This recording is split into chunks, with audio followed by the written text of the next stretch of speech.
Welcome back to MTG Burgeoning, your channel for all things magic.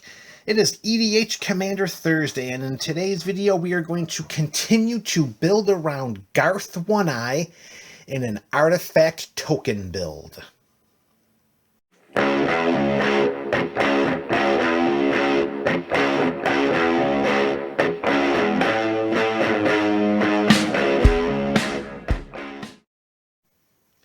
What's up, MTG BC, baby? That is the MTG Burgeoning community. Here we are, back with episode number 2 of our current deck building series as we build an artifact token deck around Garth One-Eye, a WUBRG commander with a 5/5 body. We can tap him and choose a card name that hasn't been chosen from among Disenchant, Brain Geyser, Terror, Shivan Dragon, Regrowth, and Black Lotus.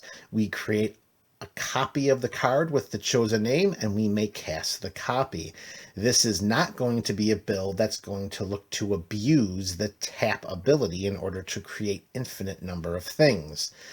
That is uninspiring. Let's utilize Garth One-Eye and his built-in numerous win conditions, and let's create a deck around him in order to exploit the Shivan Dragon win condition, the Brain Geyser win condition, among some other trickier things that will come during this deck building series.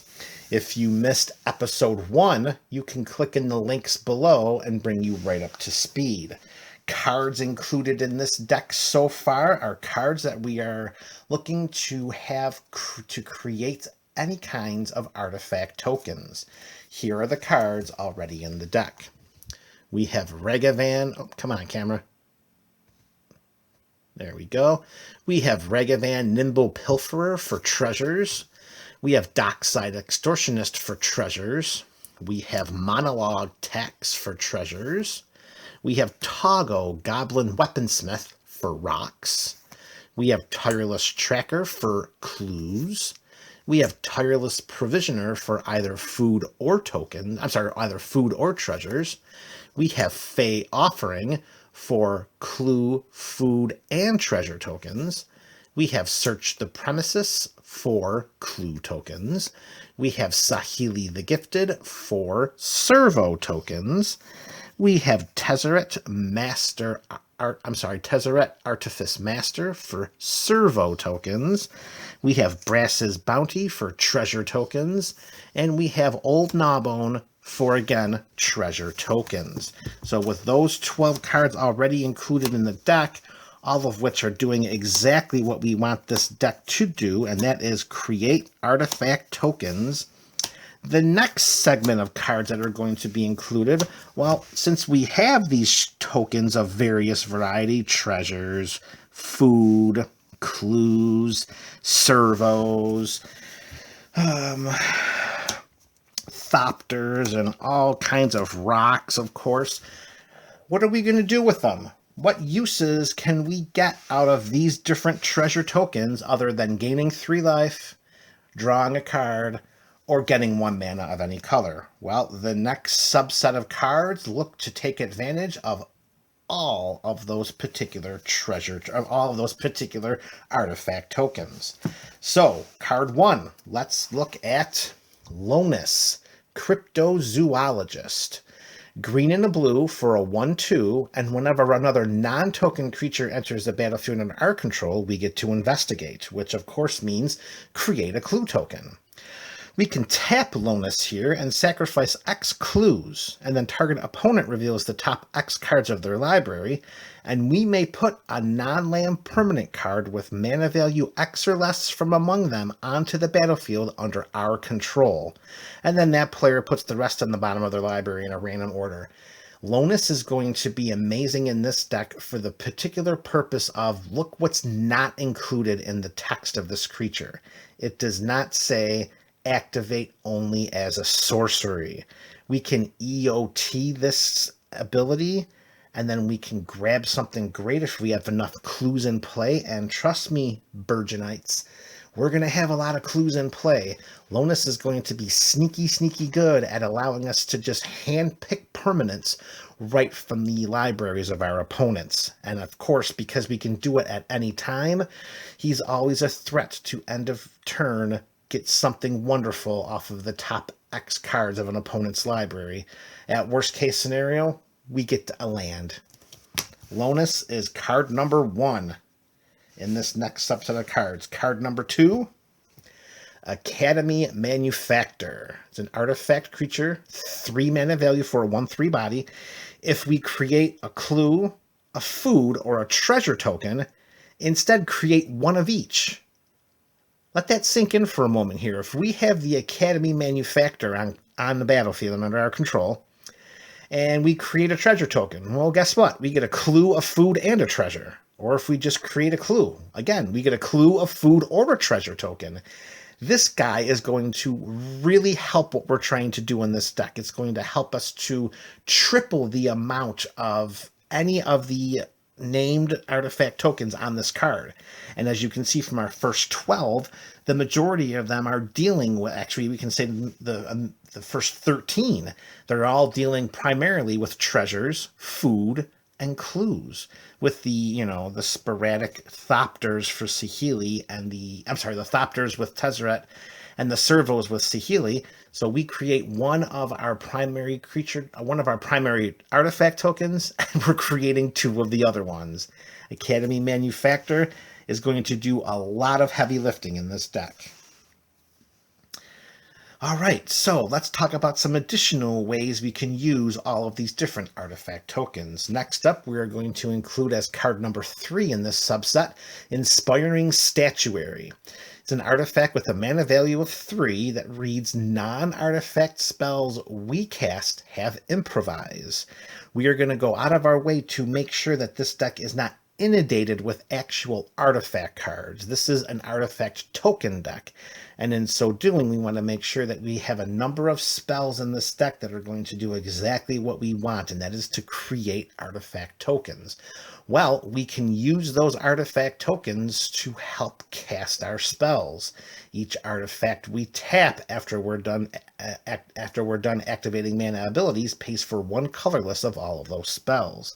So for example, if we look at old Gnawbone over there with a mana cost of 5 and 2 green, well, we can tap 5 of our clues to pay for 5 of that mana cost, leaving us just 2 green mana to come up with in order to cast old Gnawbone. Maybe we have some treasures in play, but we don't want to sacrifice them yet for colored mana. We can just tap them, and then guess what? We get the colorless mana needed to cast non-artifact spells.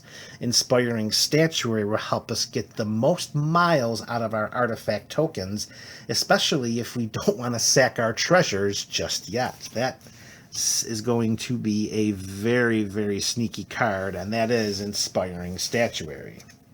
Speaking of utilizing our artifact tokens for mana, card number 4 comes in, and we got some KCI action up in here. Krark Clan Ironworks.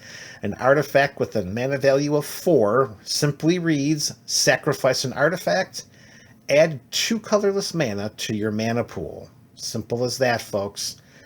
Amazing, just amazing. So if you can just think about that, we can just sacrifice any one of our artifacts for 2 colorless mana. So let's go back to the example of our clues, or maybe even better yet, our tokens, or our treasure tokens. We could tap one of our treasure tokens to help. We can tap one of our treasure tokens to oh geez, I'm having so much trouble here focusing. Come on, get in the game. We could tap one of our treasure tokens to get to... come on, all right. Okay, here we go. Focusing completely on Krark Clan Ironworks here. We can sacrifice any of our artifact tokens for 2 colorless mana. If we have the ability to tap any of those for mana, not the treasure, because you don't tap and sacrifice the treasure for mana, you can't also sacrifice it to Krark Clan Ironworks. It's just one of the... Oh, man. All right. So this is what we got going on here. This is going to act as an additional way to get big time mana out of some of our artifact tokens that we otherwise wouldn't have. Good example, our servo tokens. We can sacrifice one of those for 2 colorless mana. We can sacrifice our Thopters for 2 colorless mana. We are going to, at some point in time, include some very big mana spells that are going to act as win conditions. That's going to be during our next episode. And there are also going to be a couple of other cards included in this deck that are going to make the use of tapping our artifact tokens for mana in order to get mana from them, and then we can sacrifice them to Krark Clan Ironworks to get even more. That's going to be a little spoiler for you, but we're going to save that for when we get to our win condition. So Krark Clan Ironworks is going to be included in this deck for the purposes of reaching big time mana in the deck. And as we get closer and closer to the next subset of cards, you're going to see why that's going to be useful. Okay, so now that we got Krark Clan Ironworks out of the way, man, did that card really trip me up. Holy mackerel. So when reviewing this video in your mind, just do me a favor, do your mental health a favor, and just kind of edit out some of the stumbling blocks that took place during the description of that card. Boy, did that baby throw me off, and it's not like I wasn't prepared to discuss it. So we move forward. Card number 5, Anointed Procession.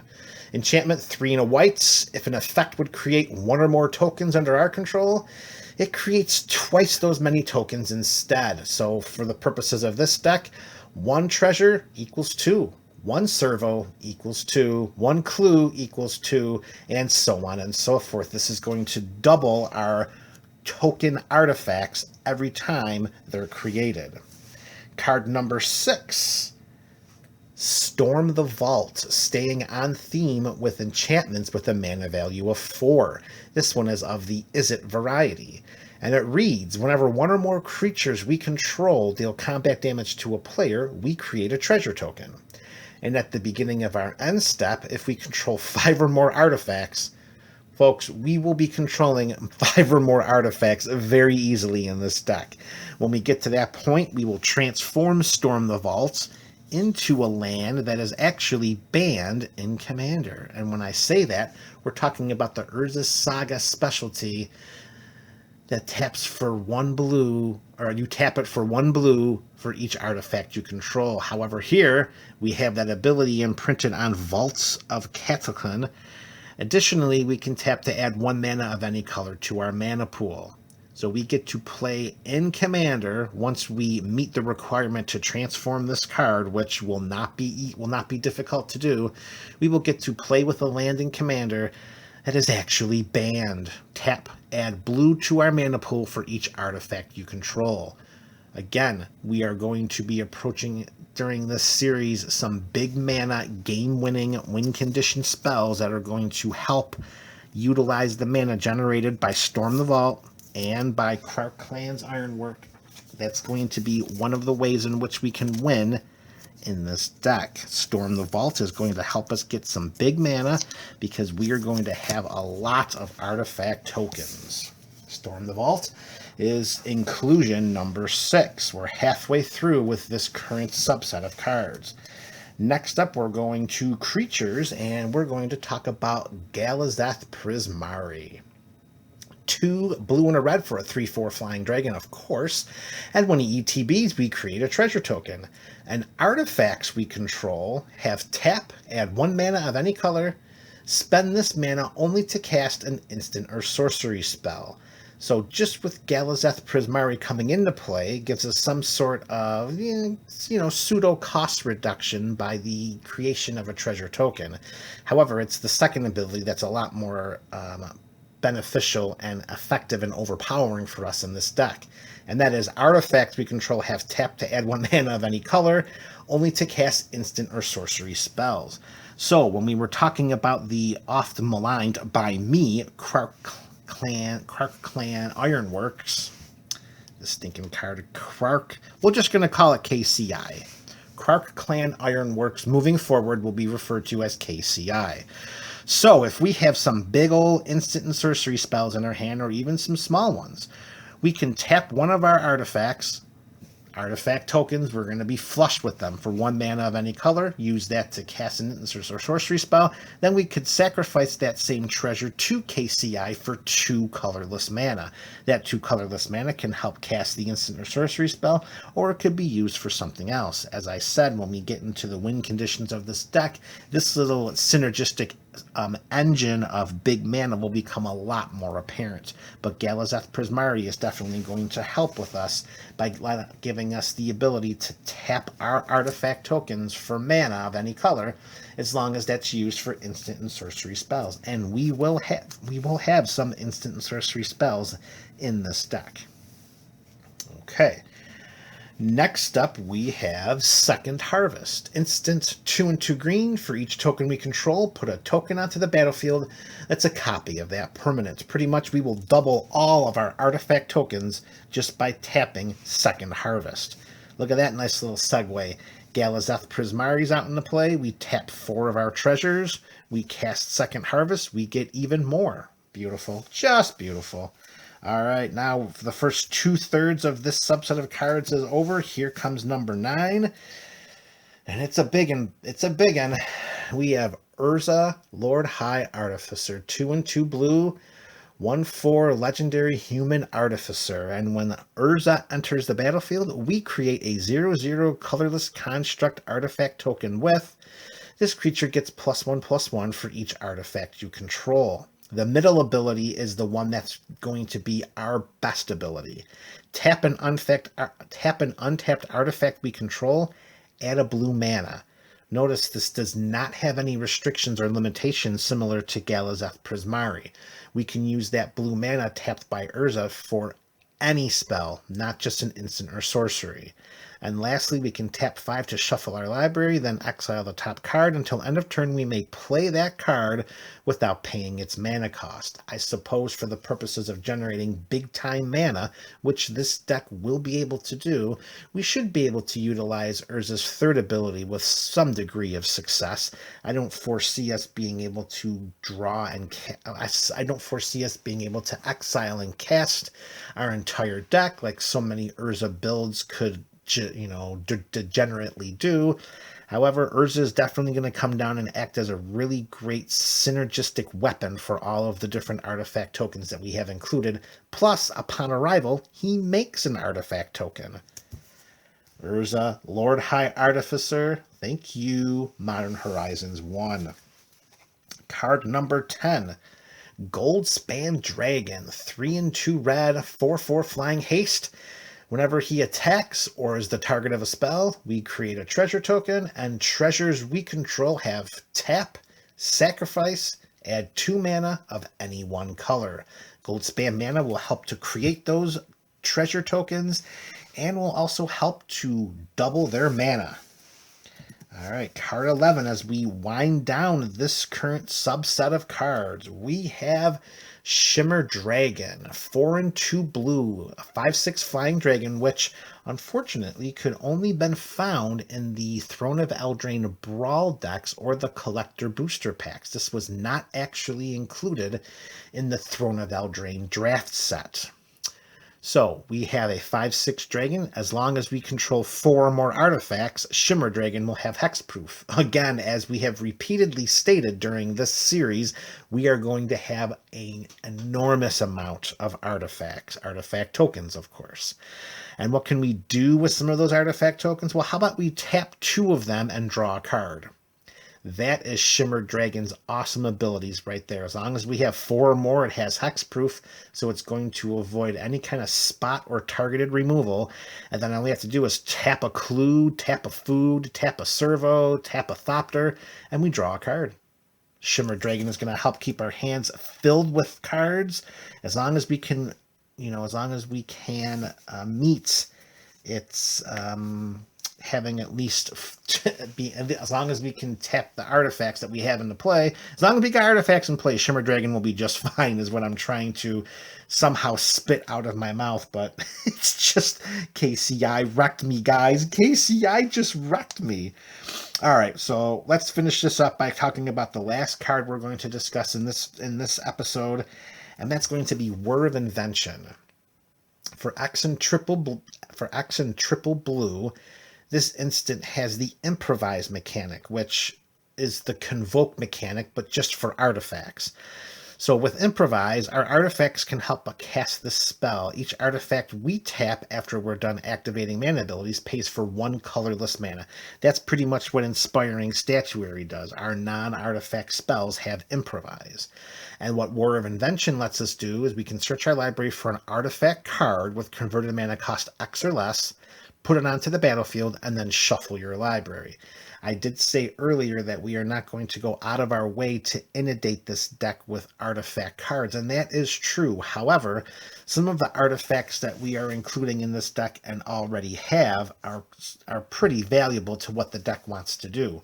We look at Academy Manufacturer, we look at Inspiring Statuary, we look at KCI, and there will be some other artifacts included into the deck as we move forward with this deck building series. Having Word of Invention at instant speed, we can end of turn cast that and put something really spicy onto the battlefield, or we can just do it during our turn and try to create a set of circumstances where we can tap into some of our big mana and use our artifact tokens to close out the game. Word of Invention is going to be very sneaky for this deck. All right, MTG Burgeoning Community, that's it. This is episode 2 of building around Garth One-Eye in an artifact token build. Let me know what you think so far in the comment section below. Additionally, if you have any suggestions about what you would like to see in this deck, please feel free to share them. This is a deck building series with the community. This is MTG Burgeoning, your channel for all things Magic.